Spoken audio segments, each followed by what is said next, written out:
네, 안녕하세요. 로드스테스트 윤지수입니다. 오늘은 경제 상대보다 무려 100kg이나 가벼운 유쾌발랄한 소형 SUV DS3 크로스백을 가지고 왔습니다. 그동안 소형 SUV가 정말 많이 나오면서 저도 시승을 이제 계속 소형 SUV를 많이 해오고 있는데 사실 요새 질리더라고요. 근데 이 DS3 크로스백은 일반적인 소형 SUV와는 결이 다릅니다. 개성이 많아서 그 차들이랑 같은 선상에 놓고 비교하기 힘들 정도로 톡톡 튀는 매력이 가득한데요. 바로 DS3 살펴보도록 하겠습니다.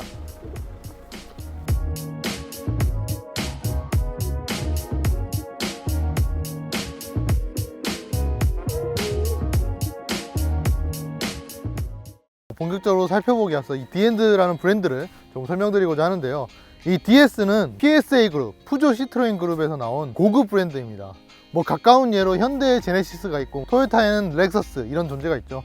그래서 이 차가 지금 작은 고급차 이런 느낌을 내주고 있거든요. 그럼 디자인부터 바로 살펴보시겠습니다. 저는 이 차를 보고 처음 느꼈던 게 당돌하다는 느낌을 받았어요. 그런 느낌을 주는 디자인 요소들이 바로 거대한 타이어입니다. 사실 뭐 거대하다고 하기에는 좀 그렇긴 하지만 215, 5R18 되게 차급에 비해서 큰 타이어를 끼고 있어요. 전체 타이어 직경이 693mm가 나오거든요. 우리나라에서 가장 많이 팔리는 대표적인 소형 SUV인 셀토스가 660mm대니까 이 차가 지금 덩치는 더 작은데도 바퀴는 더 큰 걸 끼고 있다고 볼 수 있죠. 18인치 휠이 달렸죠. 근데 약간 저는 이제 아쉬운 부분이 사실 우리나라 같은 경우에는 옛날 프라이드 있죠. 그런 애들만 이렇게 4호를 써주고 있어요. DS는 소형 SUV의 약간 고급스러움을 얘기를 하고 있는데도 불구하고 4호를 써주고 있습니다. 우리나라에서는 소형 SUV도 지금 다 5호를 쓰는 추세죠. 대신에 이건 정말 잘해주고 있어요. 타이어가 굉장히 비싼 미쉐린 프라이머시 4 타이어가 들어갑니다. 그래서 실제로 그립도 운전하다 보면 굉장히 잘 잡아주는 걸 느낄 수 있죠. 구형 DS도 타이어를 이렇게 좋은 걸 썼었거든요. 확실히 고급차다운 점을 엿볼 수 있습니다. 그리고 앞뒤 오버행이 굉장히 짧습니다. 프론트 오버행도 지금 전륜 구동 소형 SUV 치고는 상당히 짧은 편이고요. 특히 뒤쪽이 정말 짧아요. 옛날에 핫해치 이런 느낌 있죠. 사실 DS3가 지금 크로스백이 나오기 전에는 해치백이었었는데 약간 역동적인 느낌을 주고 있고, 그리고 이 벨트라인이 되게 높아요. 유리창이 되게 얇아 보일 정도로 이 벨트라인이 높아서 뭔가 당돌한 느낌들, 뭐 그거 외에도 여기 지붕 루프 색깔이 아예 다릅니다. 기둥부터 루프가 검정색 유광으로 되어 있는데 아래는 지금 차체 색깔로 다 되어 있어서 좀 과장해서 얘기하면 오픈카 느낌? 이런 소형차의 발랄한 느낌을 되게 잘 살려주고 있어요. 옆구리에서 좀 더 디테일 살펴보시게 되면 여기 마치 상어 그 지느러미 있죠. 이런 샥스핀 디자인이라고 해요. DS3 이전 세대에도 있던 그 스타일을 그대로 살려서 지금 가지고 있는데, 이 차의 장점은 샥스핀 스타일이 그냥 그래픽으로만 남아있는 게 아니라 실제로 캐릭터 라인과 연결되면서 입체적인 느낌을 주고 있습니다. 이렇게 해줌으로써 이 안에 또 무언가 설치되어 있는데 그건 이따 실내에서 살펴보도록 하시죠. 그리고 이 차가 이제 고급스러운 느낌 이런 걸 잘 살려주는 특징이 바로 손잡이입니다. 손잡이가 지금 숨어 있어요. 소형 SUV에서는 지금 최초라고 합니다. 플러시 피팅 도어 핸들이라고 하는데요. 차 키를 가지고 가까이 다가가거나 이걸 눌러주면 이렇게 나옵니다. 이게 좋은 이유가 닫혀있을 때 공기 저항 그리고 바람 소리가 적은 장점도 있고요. 무엇보다 이렇게 속에 들어가 있으면 밖에 막 흙탕물이 튀거나 해도 여기 안이 더러워지지 않습니다. 그래서 고급스럽게 이렇게 탈 수 있는. 그리고 무엇보다 가장 좋은 점은 역시 이렇게 딱 다가섰을 때 마치 나를 반기는 듯한, 멋있지 않나요? 그리고 아래쪽에 보시면 오페라라고 적혀 있어요. 이거는 이제 실내 트림, 실내 디자인이 다른 모습인데 지금 이 DS3가 지금 가장 비싼 모델이거든요. 오페라 트림이 우리나라에서 파는 우리나라에서 파는 모델 중에 가장 비쌉니다. DS 앞모습, 첫인상이 어떠신가요? 사실 저희가 차 보면 첫인상이 항상 앞모습이잖아요. 저는 이 차를 딱 처음 봤을 때 느낌, 굉장히 블링블링하다, 반짝반짝하다 이런 느낌을 받았거든요. 그런 것들을 느낄 수 있는 이런 특징들이 이런 굉장히 두터운 크롬 장식이 가득하고요. DS 마크도 굉장히 큼직하고 그릴에 이어진 이런 크롬 장식이나 이 아래에 이어진 크롬 장식까지 굉장히 반짝반짝한 요소가 많죠. 그런 거에 이제 활용 점정이 바로 이 헤드램프입니다. 이 헤드램프가 이 차급에서는 뭐 거의 최고라고 할 수 있는 DS 매트릭스 LED 비전 시스템이 들어갔어요. 아래쪽에만 3개의 LED 모듈이 들어있고 위쪽으로는 이제 15개의 프로젝터 빔이 있다고 합니다. 그래서 무려 5가지 모드로 주행 상황에 따라서 빛을 쏘는 각도라든가 밝기를 조절을 해요. 그래서 생김새도 굉장히 화려하죠. 눈으로 보는 디테일도 굉장히 뛰어납니다. 이렇게 3개로 나눠져 있는 것도 그렇고, 여기 자세히 보면 저희가 헤어라인이라고 부르거든요. 이렇게 머리카락이 이렇게 이어져 있는 것 같은 이런 기법들을 줘서 하나하나 밀도를 다 높여주고 있어요. 그리고 아래에도 도마뱀 비늘 같은 이렇게 해줘서 빛이 이렇게 반짝반짝 사방으로 빛나고 있죠. 약간 보석 같은 느낌. 요새 현대차에서도 굉장히 많이 쓰는 디자인 특징입니다. 아래쪽에는 주간주행등이 달리는데요. 주간주행등도 굉장히 특이합니다. 약간 명품백에 바늘땀 있잖아요. 그런 바늘땀을 강조해 주듯이 이렇게 있다가 말다가 점점이 이어져서 그런 바늘땀 느낌을 주고 있는 주간주행등이 들어갔습니다. 펄 스티칭이라고 하는데, 그리고 그 밑으로 이렇게 두툼한 DS 윙이라고 부르는 DS의 그릴이 들어가는데요. 저는 마치 약간 이게 전체적인 모양이 양쪽에서 이렇게 손으로 이렇게 잡아준 느낌? 이런 느낌이 받아서 약간 안정감을 주는 것 같기도 하고, 그릴에도 하나하나 이런 디테일들이 살아있어요. 이 크롬 장식이 다 크기가 다릅니다. 안쪽으로 하면서 작아지죠. 그래서 마치 흐름이 이렇게 퍼지는 듯한 그런 느낌을 주고 있는데, 이런 것들을 보면서 저는 이제 DS라는 브랜드가, 사실 다른 DS도 그런데 DS라는 브랜드가 이 차를 만들 때 기존에 만들던 관습대로 만들지 않고 이렇게 디테일 하나하나를 다 치밀하게 의심을 해서 어떻게 새롭게 해볼까, 이런 디자인 요소들이 굉장히 많습니다. 또 아래쪽에 보면 이렇게 크롬 장식이 들어있죠. 이것도 굉장히 두께가 있고 이렇게 꺾어줌으로써 약간 입체감을 주는 장식입니다. 그리고 이렇게 옆으로 이어주고 거의 앞바퀴 끝까지 이렇게 당겨줌으로써 전폭이 넓어 보이는 효과, 이런 효과를 유도하고 있죠. 아쉬운 점을 하나 꼽자면, 이건 개인적인 건데, 이 차가 전반적으로 짙은 캐릭터 라인 없이 굉장히 둥글게 만들어졌죠. 그런데 이 네모난 DS 엠블럼, 이 엠블럼이 들어가고 그 뒤로 지금 굴곡이 이렇게 딱 들어 올라와 있어요. 저는 갑자기 이게 들어가면서 이 차가 둥글둥글한 굉장히 다이나믹한 이런 굴곡을 딱 망쳐버리는, 약간 좀 딱딱해 보이는 느낌이 있습니다.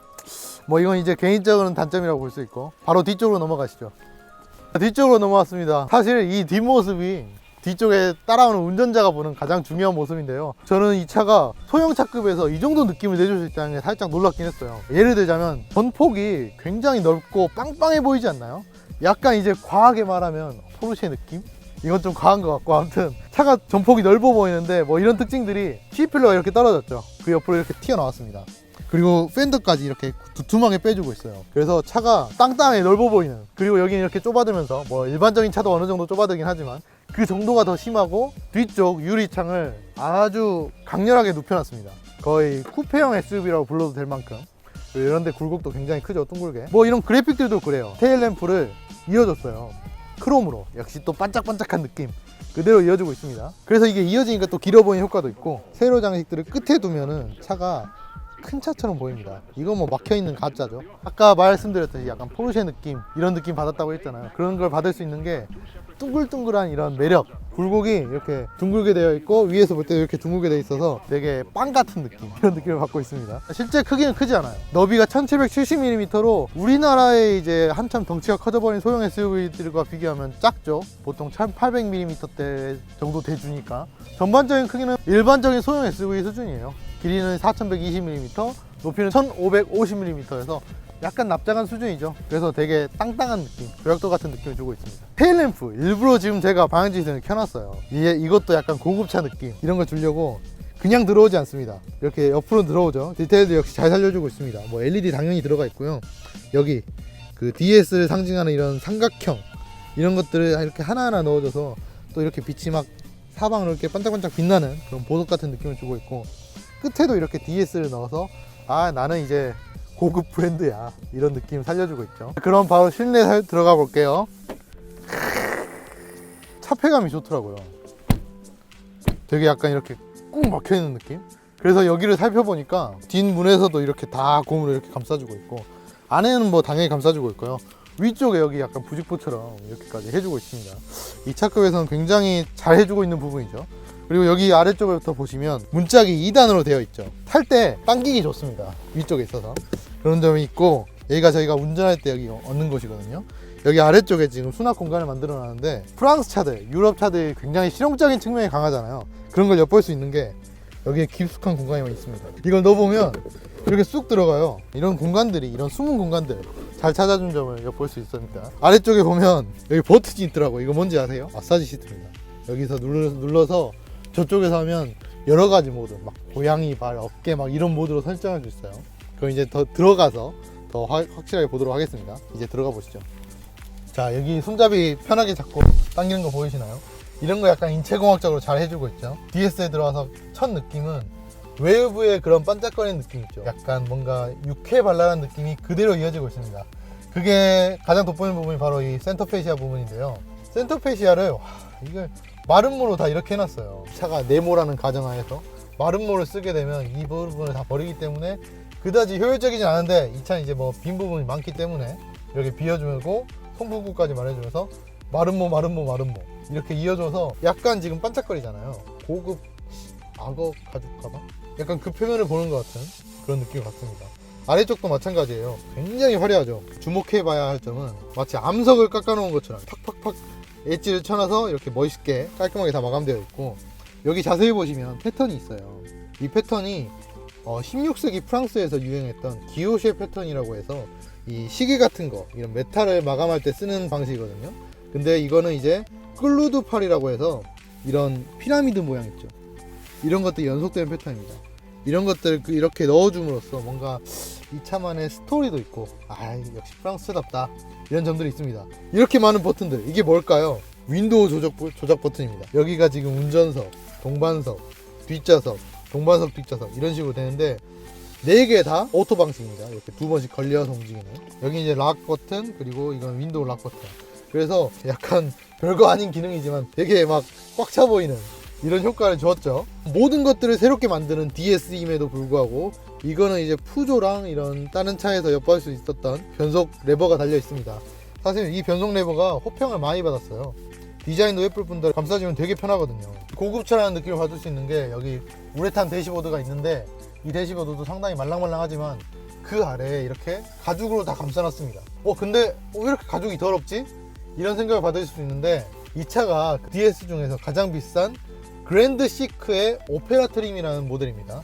오페라 트림이 프랑스에 실제로 있는 오페라 가르니에라는 굉장히 화려한 그 극장이 있는데, 거기에 대리석에 이런 문양들이 들어가 있어요. 이런 문양들 여기서 그대로 표현해주고 있습니다. 역시 예술을 사랑하는 프랑스차다운 부분이죠. 시트도 실내 고급감에 굉장히 큰 역할을 하잖아요. 이 시트 패턴은 이름부터 워치 스트랩 패턴입니다. 이 시계줄 같은 느낌으로 이렇게 마감을 해주고 있습니다. 근데 만약에 이렇게 굴곡이 있으면 앉았을 때 불편하지 않을까 싶은데, 이 폼이 고밀도 폼이라고 해서 앉아보면 굉장히 편안합니다. 굴곡도 그렇게 느껴지지 않고요. 그런 식으로 되게 고급스럽게 마감해주고 있습니다. 대부분의 버튼은 다 터치식으로 되어 있습니다. 내비게이션이라든가 차 설정 이런 것들 다 터치식으로 되어 있고요. 그런데 여기 저희가 급하게 눌러야 되는 것들, 비상등이라든가 오디오 끄는 버튼, 전원 온오프 버튼, 이것만 물리 버튼이고 나머지는 가볍게 손만 갖다 대면 되는 이런 것들이 이제 이런 조작하는 감성이 있잖아요.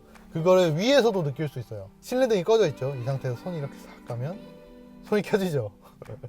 안 닿아도 됩니다. 약간 마법 뿌리는 것 같지 않나요? 여기 룸미러도 요즘 차답게 이렇게 베젤이 없는 방식을 써주고 있습니다. XM3랑 트레일 블레이저 같은 거 보면 베젤이 막 요만하거든요, 두께가. 이런 것들에서도 이런 시각적 감성이 다르죠. 제가 이 차에 앉았을 때 인상 깊었던 점이 이 운전대였어요. 지금 D컷을 써주고 있는데 당겨볼게요. 텔레스코픽 틸트 당연히 있습니다. 이런 것들. 텔레스코픽 범위가 긴 편입니다. 일반적인 차보다. 이렇게 앉으면 약간 스포츠카에 앉은 느낌? 되게 많이 당겨져서 제가 원하는 그런 운전 자세로 굉장히 맞출 수 있습니다. 그리고 이제 대시보드 쪽에서 옆쪽에 보면 이 차가 넓어 보이는 느낌을 주는 거 있죠. 송풍구가 문 쪽에 달라붙어 있습니다. 송풍구를 열어보시면 바람이 이쪽으로 나오고 문짝으로 바로 연결이 돼서 이렇게 나오는 식입니다. 옛날에 1세대 현대 산타페가 썼던 방식인데요. 이렇게 해줌으로써 대시보드가 좌우로 더 넓어 보이는, 내 공간이 더 넓어지는 작은 차로서의 그런 약간 시각적 트릭, 이런 걸 살려주고 있죠. 계기판은 7인치 써주고 있습니다. 시인성 같은 건 나쁘지 않아요. 굉장히 깔끔하게 나와줘서 많은 정보를 표시해주지 않기 때문에 적당한 수준입니다. 그런데 약간 아쉬운 점이죠. 플로팅 타입의 디스플레이가 들어갔는데 이렇게 베젤이 두껍습니다. 해외 모델은 10.3인치가 들어가는데 우리나라 모델에서는 지도 정보를 받기가 힘들어서 7인치 모니터가 들어갔다고 합니다. 조금 이제 고급차로서는 조금 아쉬운 부분이죠. 하지만 이 차의 이제 또 다른 강점, 시동을 걸었을 때 헤드업 디스플레이가 올라옵니다. 그래서 이렇게 앉아서 운전하게 되면 센터페시아 모니터와 계기판, 헤드업 디스플레이까지 딱 보이면서 최신 신차에 탔다는 느낌, 이런 느낌을 받을 수 있죠. 포칼 일렉트라 하이파이 사운드 시스템이 들어갔어요. 포칼이 프랑스의 고급 브랜드라고 해요. 이 작은 소형 SUV에 스피커가 무려 12개, 서브우프가 1개나 들어갔습니다. 제가 지금 에쿠스를 타고 있는데 1세대 에쿠스보다 많은 수준이에요. 이 작은 차에. 음악을 들어봤는데 실제 사운드도 굉장히 좋은 편입니다. 이런 스피커 이런 하나하나도 뻔하지 않게 해놨어요. 다 이렇게 엣지가 잡혀 있습니다. 마른 목골. 도어 트림에도 마찬가지예요. 피라미드 모양으로 까져 있죠. 그리고 이제 실내 공간에서 이제 수납 공간 이런 것들이 굉장히 많습니다. 예를 들자면 거의 서랍이에요. 엄청 깊숙하게 공간이 들어갑니다. 게다가 미끄러지지 말라고 이렇게 미끄럼 방지 패드까지 붙여놓고요. 작은 물건들 뭐 예를 들자면 이렇게 DS 사용 설명서 같은 거 이렇게 안쪽에 다 넣어놓을 수 있게 마련해놔서 수납 공간에서의 아쉬움은 나오지 않겠다. 다만 한 가지 아쉬운 점은 여기가 열리지 않는다는 거. 그럼 뒤쪽으로 한번 넘어가 보겠습니다. 자, DS3 크로스백 뒷좌석에 왔습니다. 소형 SUV 공간이 가장 중요하잖아요. 제가 키가 177인데요 지금 앞에 운전석을 맞춰놓고 지금 뒤에 앉은 상태거든요. 딱 주먹이 1개 정도 들어갈 정도. 등받이가 많이 나오긴 했는데 지금 보시면 여기 안을 깊숙이 파놨어요. 그래서 지금 무릎 공간이 여유가 어느 정도 있게 마련해주고 있습니다. 다리가 지금 여기 시트 밑으로 들어가 주면서 약간은 공간이 좀 남습니다. 그리고 머리 공간도 소형 SUV 치고는 썩 괜찮은 편입니다. 하지만 이제 아쉬운 점들이 역시 있죠. 등받이 각도는 다소 서 있는 편이고 암레스트가 없는 게 살짝 아쉽네요. 그런데 이 시트 착좌감은 나쁘지 않습니다. 뒷좌석에 타면 이런 수납 공간들이 아쉽잖아요. 자, 스마트폰 놓을 자리 너무 깔끔합니다. 스마트폰 넣기 딱 좋고 여기다가 이제 뭐 지도라든가 책이라든가 이런 거 넣기 좋고요. 또 그것도 아쉬우면 여기도 막혀있기 때문에 이렇게 넣을 수도 있고 또 여기도 지금 뒤쪽으로 이렇게 깊숙하게 파놨어요. 딱 깊이를 이런 데까지 DS를 써가지고 약간 고급차의 자부심을 살려준 게 특징이에요. 이것도 역시 터치식으로 껐다 켜지는 방식입니다. 트렁크 이제 살펴보겠습니다. 트렁크에 그래도 짐 공간을 좀 살펴보려고 캐리어를 가지고 왔는데요. 한번 열어보겠습니다. 아쉽게도 전동식 트렁크는 없어요. 여기 버튼을 눌러서 열면 가스식 리프트로 열리는 식이죠. 차가 짧아서 트렁크 공간은 사실 기대를 안 했어요. 근데 깊이가 깊습니다. 푹 들어가줘서 이 공간이 나쁘지 않아요. 예상보다 넓더라고요. 이 트렁크 용량이 350리터로 사실 큰 편은 아니지만 소형 SUV로서 그렇게 아쉬운 수준은 아닙니다. 이 깊이가 캐리어 하나 정도 실을 수 있을 정도가 돼서 이걸 한 2개 세워서 3개 1층으로만 3개씩 넣을 수 있겠네.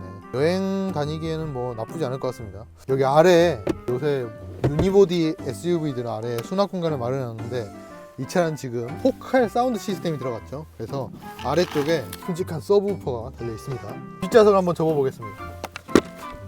이게 사실 해치백 소형차들의 강점이죠. 이렇게 뒤를 접을 수 있는 게 여기 뒤쪽까지 접으면 최대 1050리터까지 수납 공간을 늘릴 수 있는데요. 여기서도 약간 아쉬운 점은 우리나라 차들 같은 경우엔 이 아래 러기지 플로어를 2단으로 조절해서 여기와 받쳐주는 게 있거든요. 이런 거는 이제 약간 우리나라 차랑 좀 다른 그런 특징들이라고 볼 수 있겠네요.